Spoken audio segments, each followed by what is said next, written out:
My name is Leigh Mosby and I work at Legacy Custom Homes as the selections coordinator. I have been a designer for almost 15 years now. Shh, don't tell anybody.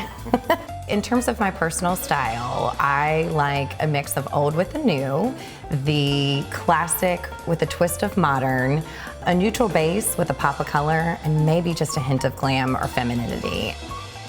My mother is also a designer, and she's passed on one helpful piece of advice and hint that my grandmother always used, and that was add a touch of black to every room. And black was not always a favorite color of mine because I do love color, but it is very grounding, and I do find that I incorporate black in all my designs.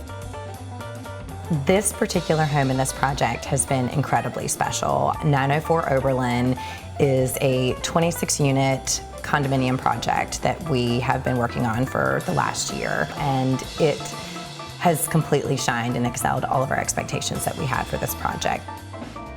We knew we wanted to have a furnished model here at 904 Oberlin, and when that opportunity presented itself, I couldn't think of a better partner to reach out to other than Greenfront here in Raleigh. Being that they have such a wide range of products to use, we knew that they would be the perfect partner to help furnish this project for us. They could work within the budget that we wanted to furnish our home, and it really does show the wide variety of what we can do and what they can do and how we can marry our two talents together.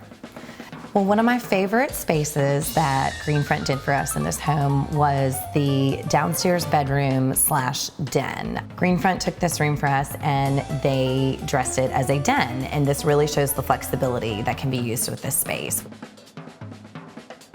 The second floor of this home, or the main floor of this home, is a great space. It combines the living area, the kitchen, and the dining room. And being that this is an open floor plan, Greenfront's done a great job to dress these rooms as the individual spaces they are, yet create harmony between the three. The details they've used throughout, the color palette, the lines, the style, everything flows nicely from one to the other. Being that this is a 4-story and 3-story condominium development, it really will impact the city and the skyline. And it's a very proud moment for us to be able to make a contribution to Raleigh like this.